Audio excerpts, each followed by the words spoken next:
अज्ञानतिमिरान्धस्य ज्ञानाञ्जनशलाकया चक्षुरुन्मीलितं येन तस्मै श्रीगुरवे नाम श्रेष्ठमूलभविष्यचित्रमर्थं रूपं तस्रगतमाथं गोष्ठवान् राधाकुण्डं गिरिमो राधिका माधवास्न तप्तदशपति कृपया श्रीगुरुतं नतोऽस्मि वंशा कल्पतरुभ्यश्च कृपा सिन्धुभ्य एव च पतितानां पावनेभ्यो वैष्णवेभ्यो नमो नमः। হইয়াছেন হইবেন প্রভুর যত দাস, সবার চরণে দন্ত করি ঘাস, সবাই মিলি কর দয়া আমি অতি মন্দ। জয় নবদ্বীপ নবপ্রদীপ পাষণ্ড গদৈক সিংহ, স্বনাম সংখ্যা জপসূত্রধারী চৈতন্য চন্দন ভগবান মুরারি।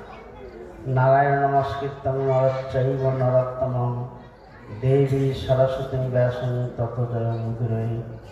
तप्त कांचन गौरांगी राधे वृंदावनेश्वरी वृषभानुसुते देवी प्रणमामि हरिप्रिये।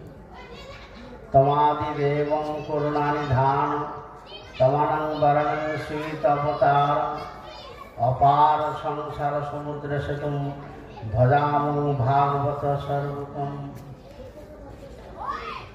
बिंदाई तुलसी गब्बई प्रियाई केशवस्य च कृष्ण भक्ति पदे देवी सत्यवत्यै नमो नमः।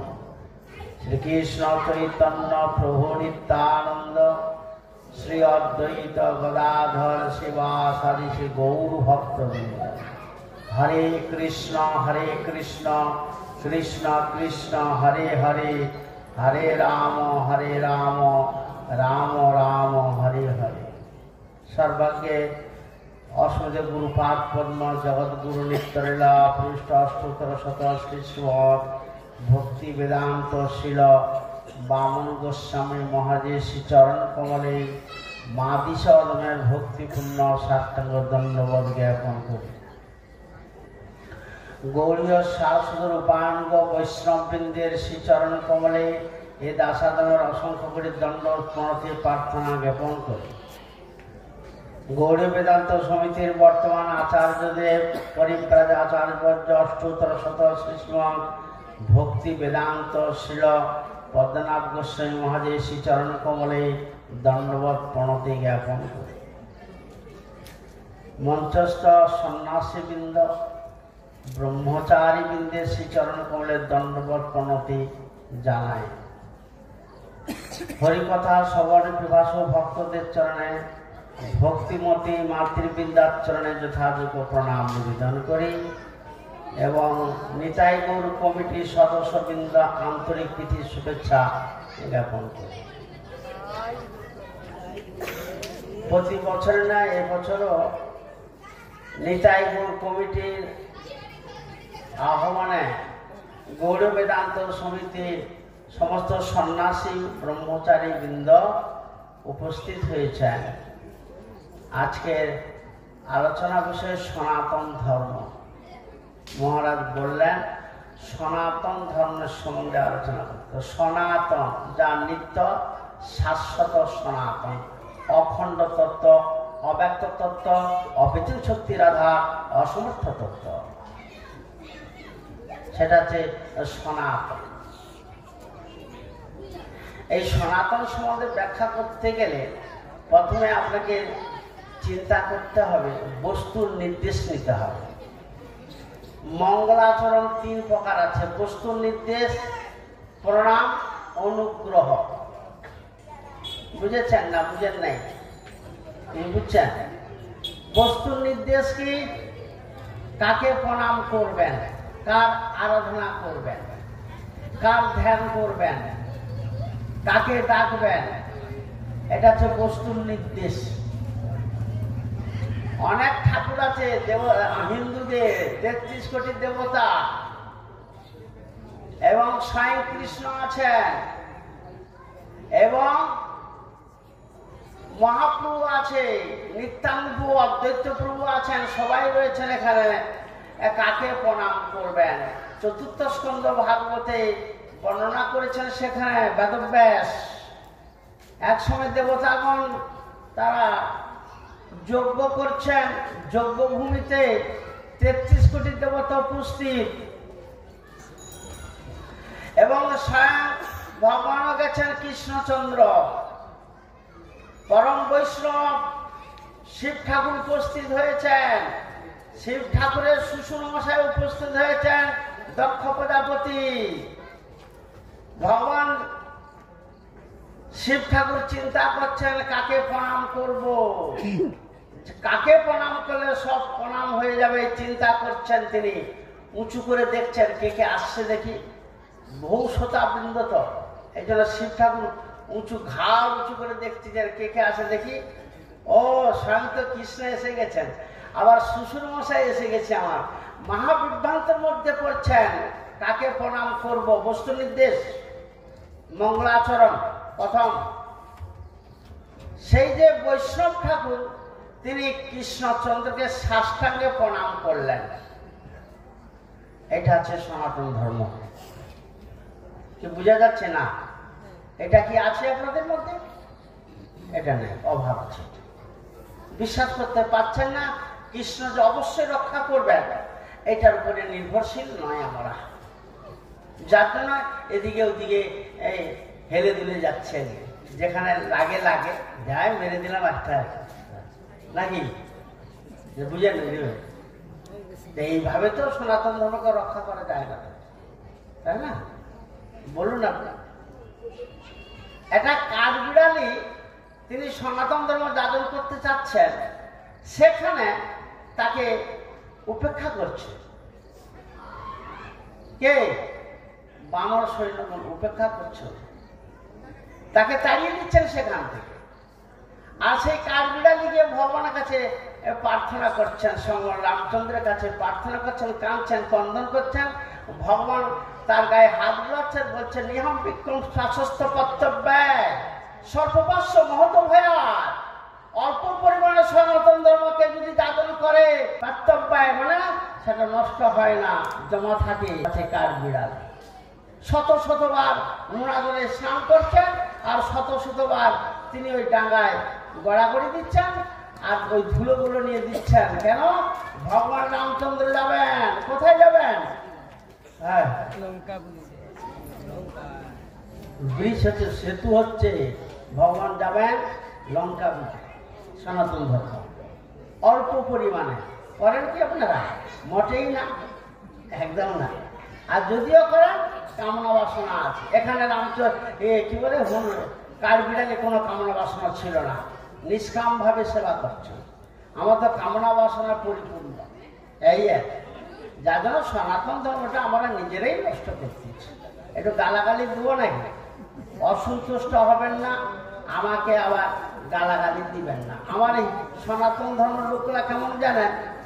দিনে খ্রিস্টান, রাত্রে মুসলমান, নামে হিন্দু, বুক ফোটাচ্ছে আমি হিন্দু, আমি হিন্দু, আমি হিন্দু, কাম কিছু করে না। বুঝেছেন না? বুঝেন নাই, বুঝতে পারেন নাই। দিনে খ্রিস্টানদের পোশাক করে অফিসে যাচ্ছে, বাংলা হয়। হ্যাঁ, আমি তো সনাতনী। আর সন্ধ্যাবেলা বাড়ি এলো, স্ত্রীকে বলছে ঘরে আছিস কেন? আর লুঙ্গিটা দিয়ে না, রাত্রে লুঙ্গি পরে থাকলো আর বুক চাপড়াচ্ছে আমি সনাতন, আমি সনাতন, আমি হিন্দু, কাম কিছু করে না। এরাই সনাতন ধর্মকে নষ্ট করছেন। পূর্ববর্তী বক্তা বলে গেছেন দুর্গা প্রতিমা ভেঙে দিচ্ছেন, কালী ঠাকুরকে ভেঙে দেওয়া হচ্ছে। এটা রাজনৈতিক কথা না। কে বসে থাকতে পারে বলুন আপনি?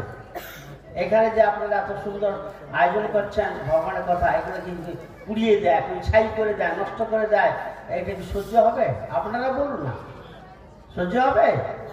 এইখানেও অনেকে আছে, এটাকে নষ্ট করে দাও না। কি দরকার এগুলো করা? আছে নাই তা আছে। স্বর্গ সূচো আছে, সূচো বুঝেন না, তাও বুঝেন না। এটা ভালো বুঝেন না, রান্নাঘরে ঘুরঘুর করে দেখতে পান না, বুঝে না, এটা ভালো। এখানেও লোক আছে, ভেঙে দাও, নষ্ট করে দাও। কি দরকার ওদের টাকা এইসব করা? কি দরকার? আমরা করবো। হিংসা নিয়ে মেতে আছে আর কি, তাহলে হিংসাই পরিপূর্ণ।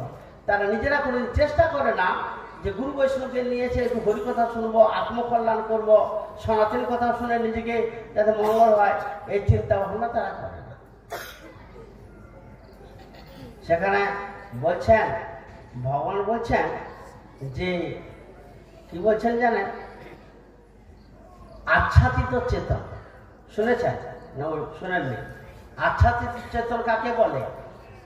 গাছপালাকে আচ্ছাদিত চেতন বলা আছে।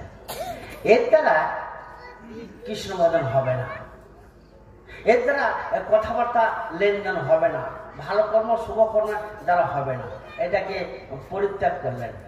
তারপর সংকুচিত চেতন, বুঝলেন না? সংকুচিত চেতন, গিরগিটি টিকটিকি এগুলো সংকুচিত চেতন, সর্প এগুলো সংকুচিত চেতন। এর দ্বারা ও কথাবার্তা হয় না, লেনদেন হয় না। ভগবান বলেন এটাকে বাদ দিয়ে দাও। আচ্ছাদিত চেতনকে বাদ দিলেন, সংকুচিত চেতনকে বাদ দেন, এবারে মুকুলিত চেতন আসছে। মুকুল চেতন মানে সবে মাত্র অঙ্কুর হয়েছে, এটা থাকতে পারে নাও থাকতে পারে, এটাকে তিনি পরিত্যাগ করছিল ভগবান, এটা এর দ্বারা হবে না।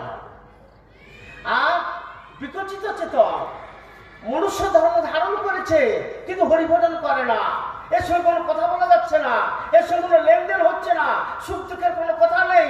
ভগবান যে তিনি কিছু চাইছেন এটা তার সঙ্গে লেনদেন হচ্ছে না, বিকশিত চেতন। ভগবান বলে হবে না, আপনারা মনুষ্য আকার ধারণ করেছেন কিন্তু হরিভজন করছেন না, এই জন্য ভগবান বলছে এগুলোকে বাইরে ফেলে দেবে, মাইনাস করে দেওয়া হবে, এদের দ্বারা কোনো কাজ হবে না।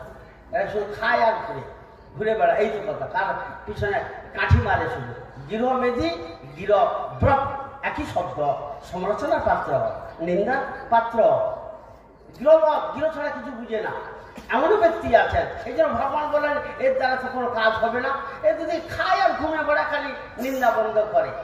গৃহ মেধি, মেধি মানে আমার বউ ছাড়া আমি কিছু বুঝি না, এটা হচ্ছে গৃহ মেধি। ওই যে ফুটি পুঁতে যে পল মানানো হয় না, ওই খুঁটিটাকে গৃহমেধি বলা হচ্ছে।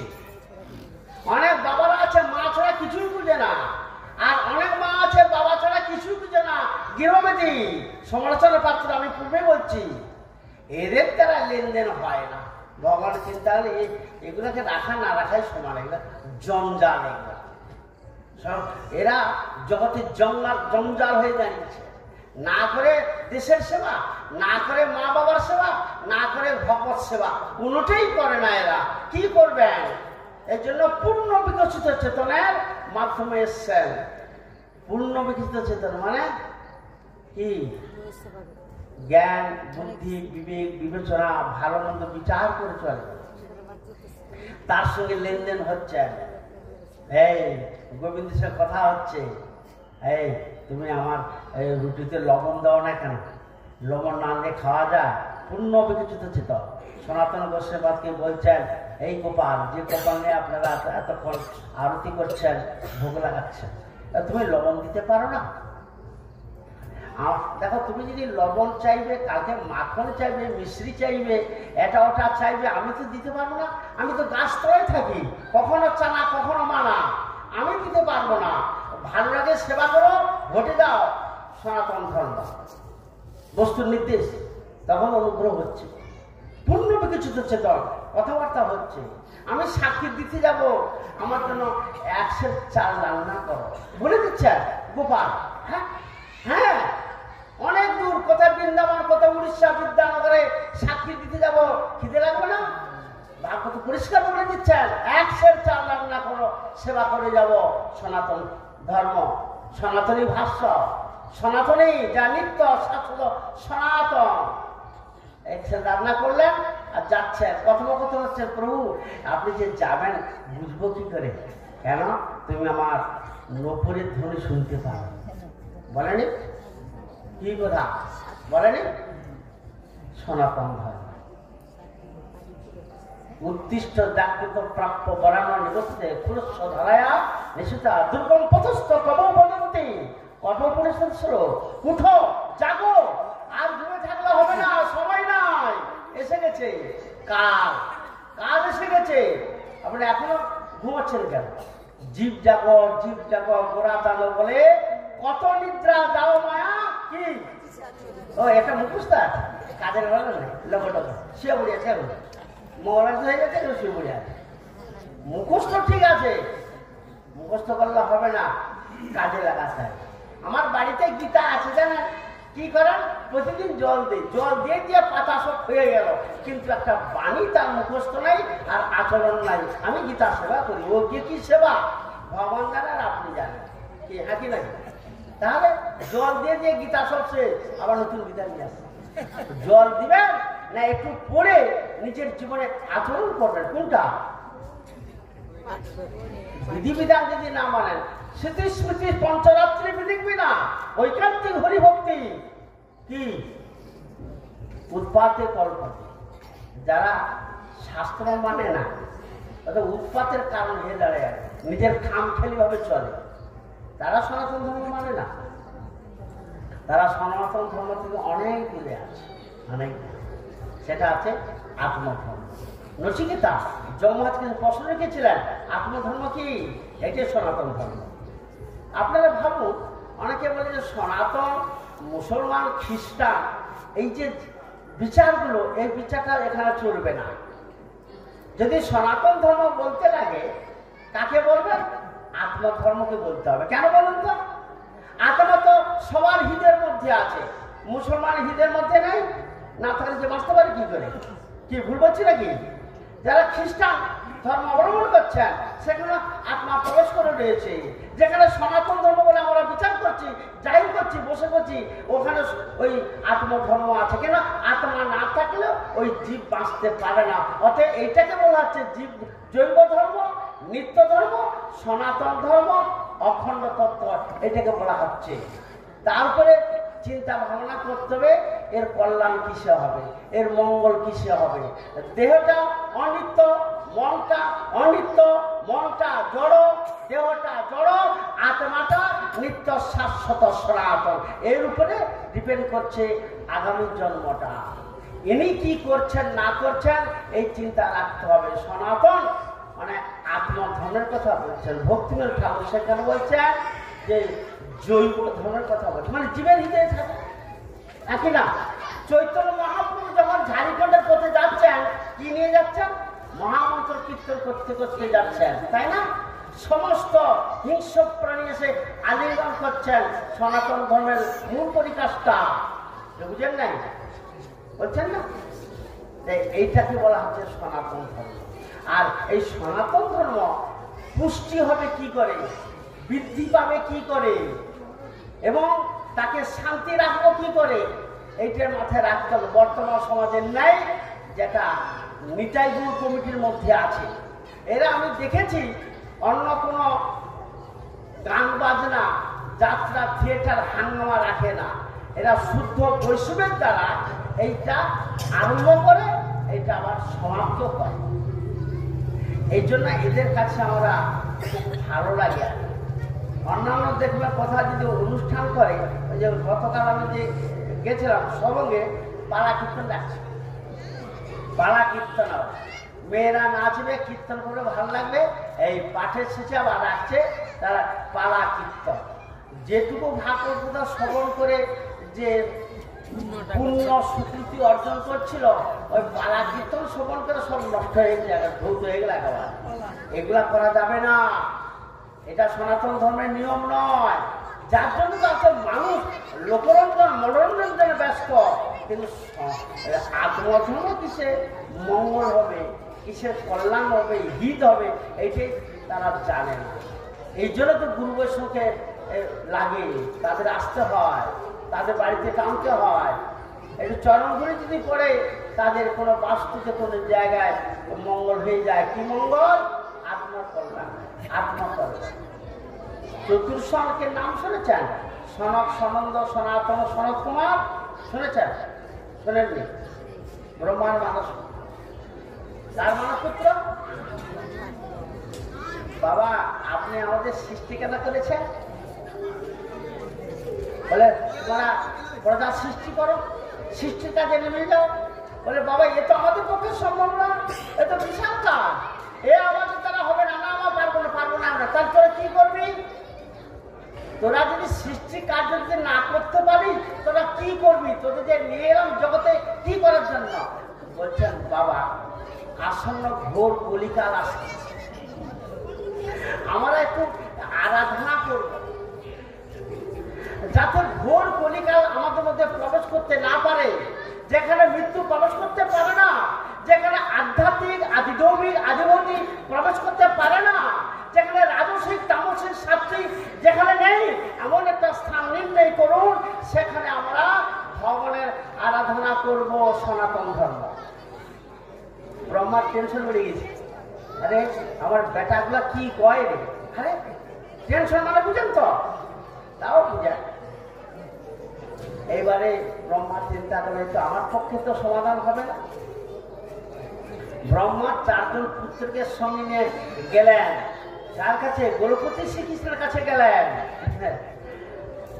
বলছেন প্রভু, ওই আমার ছেলেগুলো কি বলতে চাচ্ছে একটু শুনুন আপনি। আমি আর সমাধান করতে পারছি না, এটা আমার মাথায় আসছে না। এটা আমি যদিও সৃষ্টি করতাম ব্রহ্মা, চতুর্মুখ ব্রহ্মা, কিন্তু এই যে বিশাল সমাধান আমার পক্ষে সম্ভব না এটা। তখন চতুর্শন বললেন, গৌরপতি শ্রীকৃষ্ণের কাছে প্রার্থনা রাখছেন, প্রভু আসন্ন ঘোর কলিকাল আসছে, আপনার আরাধনা করব, আপনার গুণকীর্তন করব, যাতে যেখানে মৃত্যু প্রবেশ করতে পারে না, যেখানে জাগতিক কোনো জ্বালা যন্ত্রণা দুঃখ কিছু থাকে না, আমার একটা স্থান নির্ণয় করুন, সেই স্থানে ভজন করে আপনার ধামে পৌঁছাতে পারি। অমৃত সুপুত্রা, আমরা কি ভগবানের সন্তান সন্ততি, ভগবান নিত্য, জীব নিত্য, কিন্তু ভগবান বৃহৎ, জীব হচ্ছে পুত্র, অনুচৈতন্য। এই জন্য তিনি বলছেন, তাহলে তখন তিনি কি ব্যবস্থা নিলেন? চক্রকে ডাক দিলেন। চক্র এসে শুনলো, দাও স্থান নির্ণয় করো। 1 নিমিষের মধ্যে চক্র পড়ে গেল নৈমিষারণ্যে, এই জন্য নাম হইল নৈমিষারণ্য। সেখানে 4 ভাই তপস্যা করছেন আদৌ পর্যন্ত, যেখানে মৃত্যু প্রবেশ করতে পারে না, সেটা হচ্ছে সনাতন ধর্ম। মাথায় রাখতে হবে, এদিক ওদিক করলে তো হবে না। একলা ঈশ্বর কৃষ্ণ আশ্ববৃত্ত সনাতন ধর্মের লাইন এটা বিচার দিচ্ছেন মহাপ্রভু বলছেন, কলিযুগে করো হরি সংকীর্তনা, কলিযুগে একমাত্র নাম সংকীর্তনে, এটা হচ্ছে সনাতন ধর্ম। এটাকে বাদ দিলে হবে না, তাই না?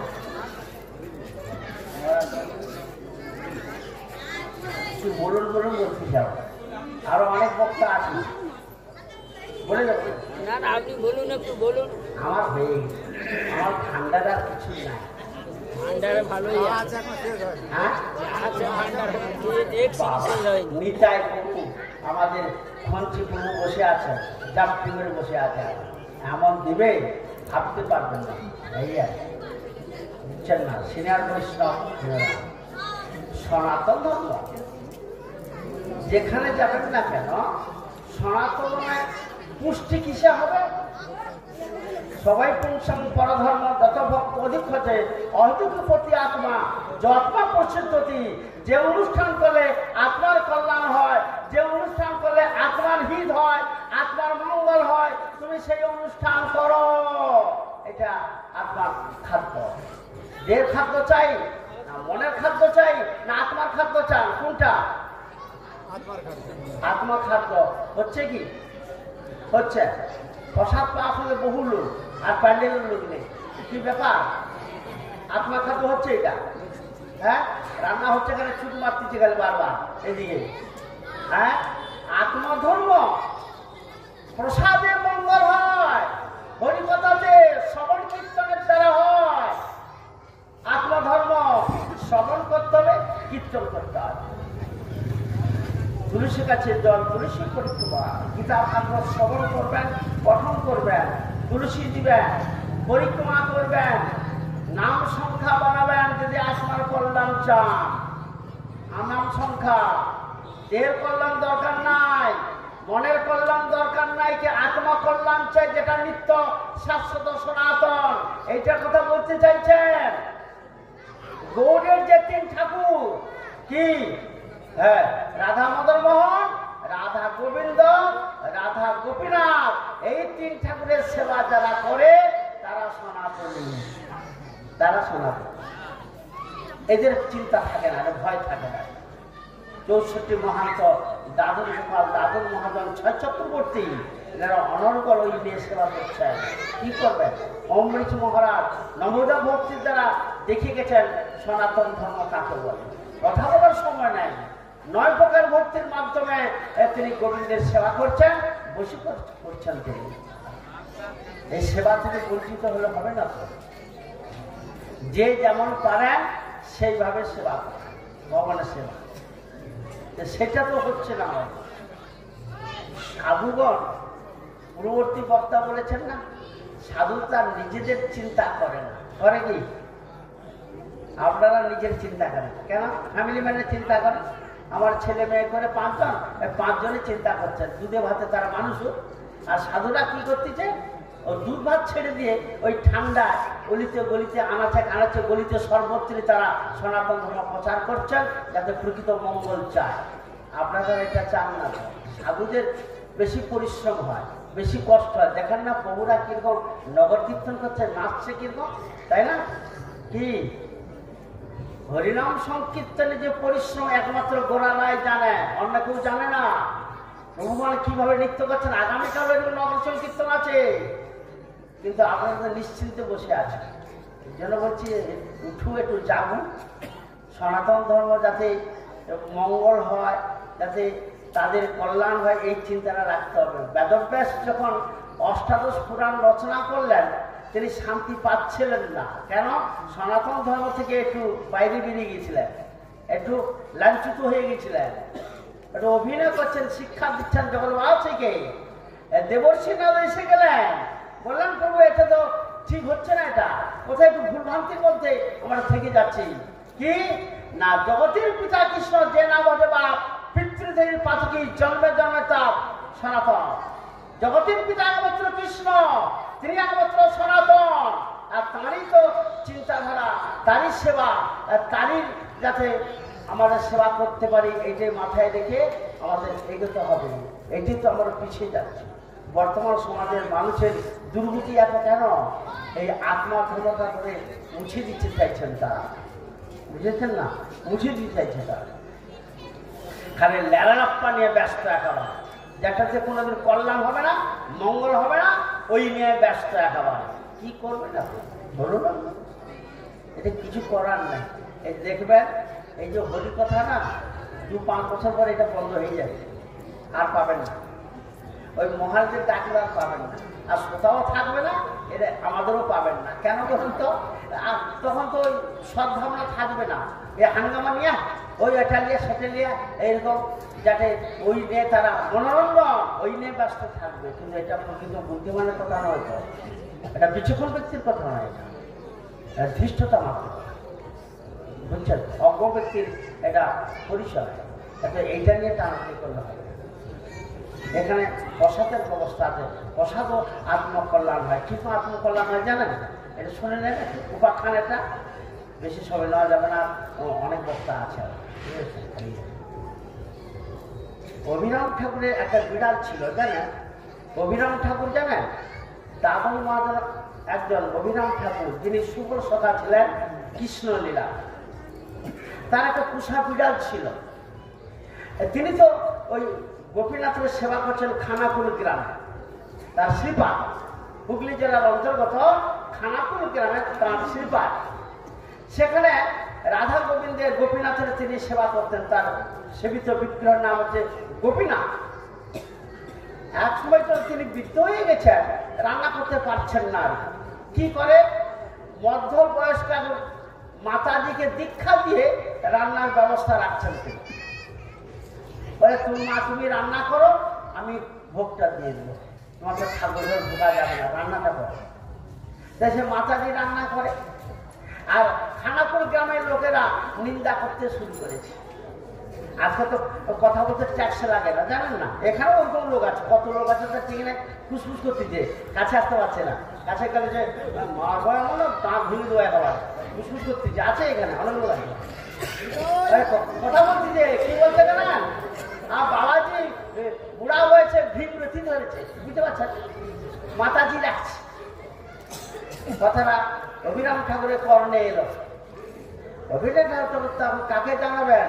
তার আরতি বস্তু গোপীনাথকে জানাচ্ছে, এই গোপীনাথ এই বুড়ো বসে কি শুনছি, কান ঝালাপালা হয়ে যাচ্ছে যে, এইবার আমি স্থির করছি তোমাকে নিয়ে বৃন্দাবন চলে যাবো, আর এখানে থাকবো না। অভিরাম ঠাকুর তার যে বৈভব, তিনি যে হয়কে নয় করতে পারেন, তাদের মহাজন অন্যতম, এটা তিনি দেখাতে চাইছেন।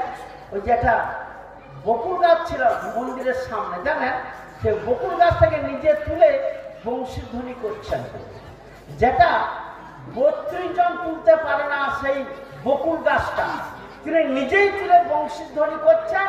গ্রামবাসীকে দেখাতে যাচ্ছেন তার যে ঐশ্বর্য, তার যে বৈভব, তিনি যে সাধারণ ব্যক্তি নন, এটা তিনি প্রকাশ করতে চাইছেন। কিন্তু এতেও গ্রামবাসীর মন ভরে নাই, ওর মধ্যে আরো নিন্দামন্দ আরো জোর লেগে গেল। এবারে শেষ পরীক্ষা। কি শেষ পরীক্ষা? তার পোষা বিড়ালকে বলছে একদিন, দেখো ভোগের থালা থেকে না মুখে যত অন্ন ধরে, মুখ ভর্তি করে তুমি অন্ন নিয়ে নাও, নিয়ে কি করবো প্রভু? ও খানাকুল গ্রামের সমস্ত ঘরে ঘরে গিয়া ওদের খাবারের মধ্যে এক দানা করে ফেলে দিয়ে আসবো। বুঝতে পারছেন? বুঝেন না? খানাকুল গ্রামবাসীর ঘরে ঘরে সে মাছের তরকারি হোক আর ডিমের তরকারি যা হোক, সব খাবার মধ্যে এক দানা করে ফেলে দিয়ে আসবে। এইটা আমার শেষ পরীক্ষা, নাহলে তোমাকে নিয়ে বৃন্দাবন চলে যাবে। বুঝেছেন? এই বিড়াল তখন মুখে করে অন্ন নিল, সব ঘরে ঘরে তার খাবার মধ্যে ফেলে দিয়ে আসছে। এইবারে দেখতে পাচ্ছে, ও মা কি গো, ওই যে একটা নতুন বিড়াল দেখছি, মোটা সোটা, এই তো কোথা থেকে আসছে, বাইরে থেকে আসছে মনে হয়, আরে তাড়াতাড়ি খেয়ে নিবি তো, মুখ দিবে তরকারি, ভাতে মুখ দিবে, ছ্যা ছ্যা ছ্যা ছ্যা ছ্যা করতেছে। বিড়াল তার মধ্যে কাজ হয়ে গেছে। কি কাজ হয়েছে? খাবারের মধ্যে ফেলে দিচ্ছে একটা কি প্রসাদ, যে প্রসাদ আপনারা পাবেন, যে প্রসাদ আপনারা বসে পাবেন, ব্যবস্থা দিচ্ছে। আবার একবার গেছেন, ও মা এই যে বিশাল বিড়াল একটা দেখি, গদাছড়া বিড়াল, একে বের করো, ছ্যা ছ্যা ছ্যা, সব বাড়িতে ছ্যা ছ্যা করতেছেন। আর তিনি ঠিক খাবারের মধ্যে এক দানা করে ফেলে দিয়ে প্রভুর কাছে এসে চরণে পড়ে প্রণাম করছেন, প্রভু কাজ হয়ে গেছে। ঠিক আছে, প্রভু তাকে গায়ে ফোটা হাত বুলাচ্ছেন অভিরাম ঠাকুর। যারা সেবা করেছেন, স্নান টান করে দুপুরবেলা, স্নান টান করে ঘুম টুম মেরে বিকালবেলা বাড়িতে আলোচনা হচ্ছে পরস্পরে, স্বামী স্ত্রী, ভাই বোনের, মা বাবার, হ্যাঁ আলোচনা হচ্ছে। কি হ্যাঁ আচ্ছা, মনটা কেমন করছে, একটু মন্দিরে গেলে হতো না?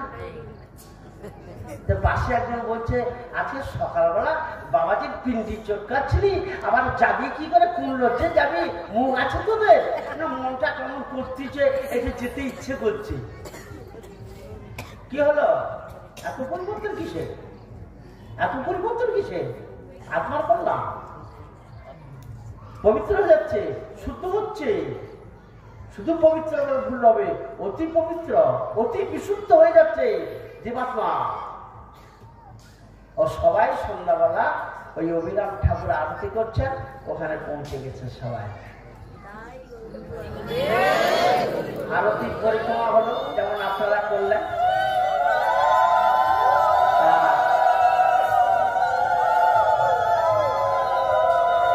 আর দিলে তো সবাই কম, এদিকে হয় ওদিকে হয় না, খাওয়া কমতি আছে নাকি?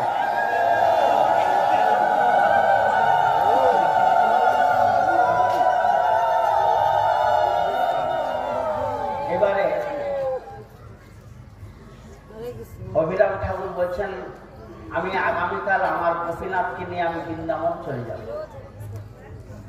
সবাই অভিরাম ঠাকুরের চরণে পড়ে বলছেন, প্রভু আমার খুব ভুল করছি, কেন যাবেন বুঝতে পেরেছি, আমরা বুঝতে পারিনি, জানতে পারি নাই, আপনার চরণে আমরা অপরাধ করে বসে আছি, আপনি একটু কৃপা করুন, এই অপরাধ থেকে আমাদের নিষ্কৃতি দেন, আপনি আর যাবেন না। কেন যে কি হলো জানি না, যে আজকে সবাই মন্দিরে আসতে বাধ্য করছে আমাদের। অভিরাম ঠাকুর এই ঘটনাটা ভক্তদের শোনাচ্ছেন। আর জয়মঙ্গল চাবুক আছে, এখনো সেই চাবুক রয়েছে, সেই চাবুকটা পথকে স্পর্শ করলেন, প্রেমমুক্ত হয়ে যাচ্ছে। জয় মঙ্গল চাপ অভিরাম ঠাকুরের, বুঝেন না? তাহলে সনাতন ধর্ম আত্মাকে শুদ্ধ বিশুদ্ধ করে দিচ্ছে বসতির দ্বারা। এইটার উপরে রাখতে হবে। আপনারা তো এই আত্মার কল্যাণের জন্য কোনো চিন্তা করছে না, খালি ভালো মন্দ খাবো আর খালি ঘুমাবো, লেবার একটা বই দেখবো, এই করবো, এইসব চিন্তা। সাধু সঙ্গ একদম হচ্ছে না, একদম কোনো দ্বারাই হচ্ছে না সাধু সঙ্গ। ও বছরে এই কখন আসবে 3 দিনে ওই করলে হবে? সবসময় চিন্তা রাখতে হবে সাধু সঙ্গকে। সাধু সঙ্গটা ঘরে আছে, ঘরে করা যায়, ঘরে করা যায়। গীতা পাঠ করুন, ভাগবত পাঠ করুন, তুলসী ক্ষেত্রে জল দেন, একাদশী ব্রত করুন, রামনবমী করুন, জন্মাষ্টমী করুন, হ্যাঁ, ধাম যাবেন, পরিক্রমা করবেন, সামনে দোল আসতেছে, দেবানন্দ গৌরী মঠে যাবেন, পরিক্রমা করবেন, এখানে সাধুসঙ্গে গঙ্গায় স্নান করবেন, 3 বেলা প্রসাদ পাবেন, আপনার খরচ একটু জমা করুন। নিয়ে যাবেন কি? এখান থেকে যাবেন কি নিয়ে যাবেন? হ্যাঁ, এই চিন্তাটা মাথায় রাখে আপনাদের চলতে হবে। আজকের পর্যন্ত আপনারা আশীর্বাদ করুন, নিত্যকাল গুরু বৈষ্ণব গুরু কীর্তন করে জগৎ থেকে চলে যেতে পারি। বাঞ্ছা কল্পতরু ভৈষ্য কৃপা সিন্ধু ভয়ে গত পতিতানাং পাবনেভ্যো বৈষ্ণবেভ্যো নমো